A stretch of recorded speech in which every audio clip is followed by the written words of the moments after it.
La modernidad, condición de posibilidad para la ciencia moderna. Reflexión en torno al desarrollo histórico de la epistemología moderna desde la época clásica al Renacimiento. En esta primera unidad del curso de Epistemología de las Ciencias Sociales abordaremos los orígenes que permiten, el desarrollo de las ciencias. Para eso es necesario que nos detengamos un momento en un debate de antigua data, un debate que se inició en la Grecia antigua en relación a las nociones de idea y materia. Existen dos perspectivas predominantes en el mundo, del conocimiento, y esas perspectivas las denominamos idealismo y materialismo. Por una parte, los idealistas fueron aquellos que sostenían que el origen del mundo estaba dado en la idea. Autores como Platón, a partir de su teoría de las formas, señalaban que existían dos mundos, un mundo de las ideas y un mundo sensible. La distinción entre esos mundos implicaba una jerarquización y una priorización de la idea por sobre lo sensible o el mundo material. Ese tipo de expresiones del conocimiento a lo largo de la historia derivaron en un conjunto, de efectos, ¿no? Y esos efectos tienen que ver con una despreocupación por los aspectos sensibles de la realidad, es decir, por todas aquellas manifestaciones empíricas que se dan en nuestra vida cotidiana y que afectan nuestras prácticas. Por otra parte, los materialistas sostenían una primacía de la materia por sobre la noción de idea. Eso significaba que ellos invertían la jerarquía inaugurada por Platón. Y entre los autores más destacados de esta perspectiva encontramos autores como Leucipo, Demócrito, que fueron los fundadores del atomismo. Ahora bien, cuando en la historia de las ideas se establece, ¿no?, que la idea tendría una primacía por sobre la materia, se desconsidera que inauguralmente los primeros pensadores llamados physicois o filósofos de la naturaleza eran autores que, deslegitimando la explicación mitológica del mundo, del surgimiento del mundo a través, de cuestiones como Dios o de ideas suprasensibles, establecieron que era importante reconocer cuáles eran los elementos fundantes del cosmos. Y esos elementos fundantes tenían que ver con aspectos de la naturaleza. Por ejemplo, Tales de Mileto estableció que el elemento primordial era el agua. Así, otros filósofos señalaron que era la tierra, era el fuego, mientras que los atomistas, Leucipo y Demócrito, por ejemplo, plantearon la importancia del átomo. Ellos señalaron que el elemento primordial que permitía la configuración del mundo era el átomo, ¿no? Una unidad mínima o un elemento primordial que a través de sus entrelazamientos permitía la construcción o la configuración del mundo.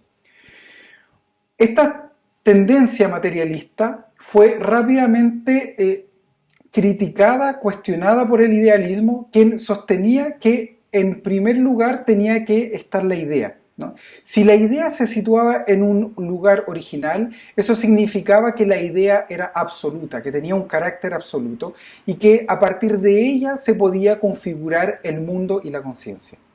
Eso tuvo repercusiones fundamentales sobre el desarrollo de la ciencia, especialmente en autores como Descartes, que al igual que Platón pensaba que las ideas eran innatas, ¿no? En el caso de Platón, que el innatismo de las ideas implicaba que el hombre era arrojado del mundo de las ideas al mundo sensible y cuando llegaba, a la tierra, por decirlo de un modo, tenía que recordar o recuperar los conocimientos que tenía, en el mundo de las ideas, pero que había olvidado, por este tránsito de un lugar al otro. Otros autores cuestionaron, esta división, ¿no?, del mundo, y uno de los primeros en hacer este cuestionamiento fue Aristóteles. Aristóteles planteaba que el mundo no se dividía en dos, sino que el mundo era uno solo, y que a partir, de este mundo podíamos comprender todos los fenómenos que se daban en él. Sin embargo, al igual que Platón, establecía una distinción entre los elementos sensibles e inteligibles, lo que se conoce como la doctrina ilemórfica. Ile viene de materia, morfé de forma.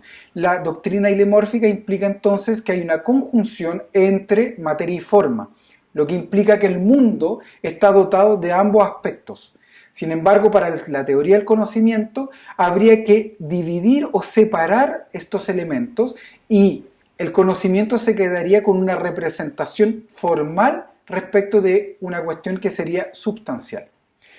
En ese contexto, ¿no?, del debate entre idea y materia o idealismo y materialismo no se zanja, sino que se prosigue incluso hasta nuestra actualidad.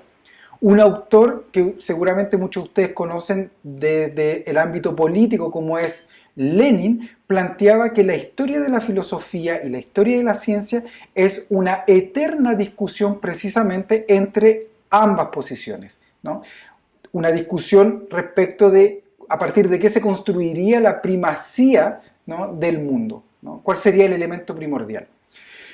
Nosotros hoy día deberíamos poner en tensión esa discusión, ese binarismo entre idea y materia para plantear que no hay una primacía de lo uno ni de lo otro, sino que éstas se expresan en nuestro mundo conjuntamente. Entonces, la pregunta que nos tendríamos que hacer es, ¿las ideas son simplemente una expresión ideal o bien las ideas tienen un carácter material? Inversamente, podríamos preguntarnos si la materia es simplemente sensible o ella también tiene un carácter ideal. Y en ese contexto, las epistemologías posteriores van a señalar que precisamente hay un entrecruzamiento o un entrelazamiento entre ambas cuestiones.